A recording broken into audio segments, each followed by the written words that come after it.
Alhamdulillah, wassalatu wassalamu ala rasulillah, amma ba'd. Para pemirsa TVRI Riau Kepri dimanapun Anda berada, pada pertemuan kali ini kita akan mencoba membahas tajuk kita yang tentu tidak akan jauh dari pembahasan yang telah diungkap oleh para ulama terdahulu, baik dari dalam kajian literatur Al-Quran, hadis, ataupun para saintifik, para ilmuwan yang berkenaan dengan hewan-hewan, terutama yang menjadi tajuk kita pada kali ini, yaitu tentang laba-laba. Benar tadi apa yang dikatakan oleh pembawa acara, bahwasanya apa yang Allah ciptakan di alam ini, sekecil dan sebesar apapun, tidak ada yang sia-sia. Semuanya tentu bagaimana kita bisa melihat keajaiban, kelebihan dan keistimewaan yang ada pada ciptaan Allah tersebut. Bahkan Allah sebutkan dalam surah Al-Baqarah, a'udzubillahi minasyaitonirrajim, innallaha la yastahi ayyadriba mathalan ma ba'udatan fama fawqaha. Di sini Allah katakan secara gamblang, jelas, sesungguhnya Allah tidak malu untuk membuat sebuah perumpamaan meskipun sekecil nyamuk. Ya, nyamuk mungkin lebih kecil daripada laba-laba. Atau wama fauqaha, dan apa yang lebih kecil mungkin daripada nyamuk yang mungkin tidak terdeteksi oleh mata kita ataupun alat kamera yang canggih pun, tetapi semuanya itu adalah ciptaan Allah yang kita semua dituntut untuk mengkaji, mengungkap keajaiban, rahasia, sehingga kita dapat mengambil manfaat daripadanya. Dan yang lebih penting lagi adalah ketika kita mengungkap, mengkaji dan mendalaminya, kita mengetahui, mengenal keagungan Sang Pencipta, Allah Subhanahu wa Ta'ala. Baik para pemirsa TVRI Riau Kepri dimanapun Anda berada, pada kajian kali ini adalah salah satu daripada makhluk ciptaan Allah yang kita sebut dengan laba-laba. Dan dalam bahasa Al-Quran atau bahasa Arab, ternyata Allah abadikan kata ini, hewan ini dalam Al-Quran. Dan bahkan Allah memberi nama salah satu surat dalam Al-Quran dengan surat laba-laba atau surat Al-Ankabut. Semua kita sudah membacanya, tetapi mungkin sedikit dari kita yang memahami kandungannya. Dalam waktu yang sangat mulia ini, kita akan mencoba sedikit membahas apa di sebalik penciptaan Allah terhadap laba-laba ini. Baik para pemirsa yang dirahmati Allah, laba-laba sebagaimana makhluk Allah yang lainnya atau binatang yang lainnya adalah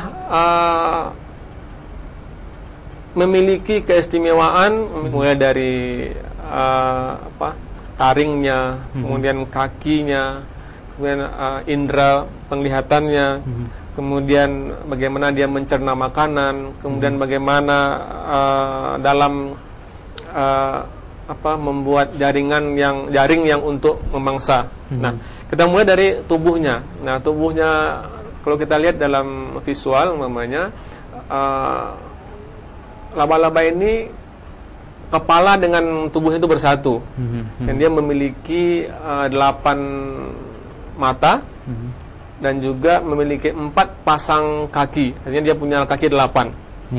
Sehingga kaki ini memiliki peran yang sangat penting sekali dalam dia berjalan, dalam dia baik itu di dinding atau di atap, ataupun ada sebagian dari spesies laba-laba itu yang mampu berjalan di atas air.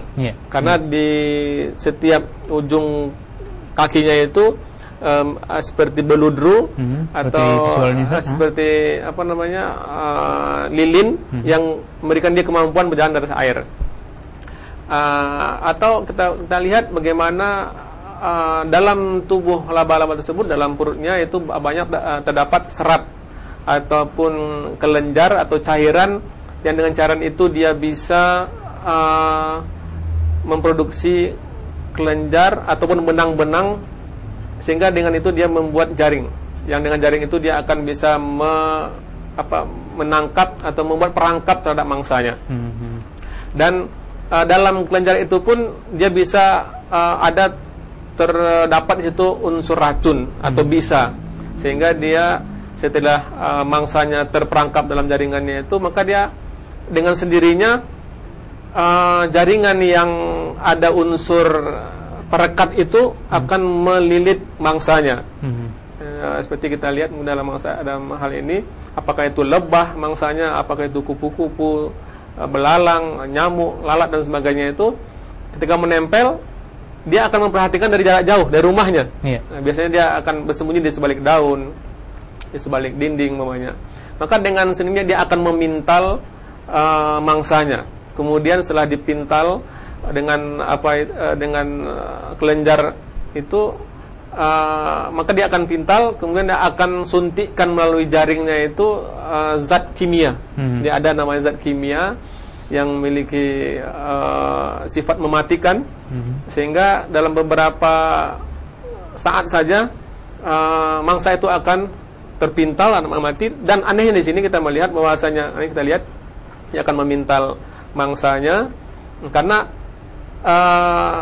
laba-laba ini tidak mampu memakan langsung. Jadi artinya laba-laba ini hanya bisa memakan atau mengkonsumsi cairan. Maka berarti Ustaz, ya? Iya, dia tidak bisa langsung makan belalang itu ataupun nyamuk, dia tidak bisa langsung, tapi dia akan membuat lubang 2 di kepalanya dan di ekornya. Kemudian setelah memberikan zat-zat kimianya, kemudian dia lama-kelamaan dia akan isap cairan yang ada pada mangsa tersebut. Nah, dan ini yang ada pada tubuh laba-laba. Ada zat untuk bahan untuk pembuat jaring. Ada juga di situ ada unsur racunnya atau bisanya. Dan ini didukung dengan organ tubuh yang lain, seperti 8 kaki itu, semuanya berfungsi. Nah, di sebalik kehebatan, keajaiban laba-laba ini, ada sang pencipta, Allah Subhanahu wa Ta'ala. Ilmu yang telah kita dapatkan daripada keajaiban laba-laba ini haruslah menambah keimanan kita kepada sang pencipta, yaitu Allah Subhanahu wa Ta'ala. Maka ilmu inilah yang akan menambah keimanan kita, dan keimanan ini akan menambah keikhlasan kita dalam beribadah kepada Allah Subhanahu wa Ta'ala, dan tidak untuk mempersekutukannya. Makanya di sini Allah menutup ayatnya itu, inna auhanal buyuti labaitul ankabut law kanu ya'lamun. Kalau kamu tak berilmu, tak tahu, maka ilmu inilah yang akan menghantarkan kepada keimanan. Nah, inilah diantara tujuan dari program ilmu dan iman ini, insyaallah menambah wawasan keilmuan kita, aspek apa saja yang tujuannya untuk menambah keimanan kita dan menambah keikhlasan kita dalam beribadah kepada Allah Subhanahu wa Ta'ala.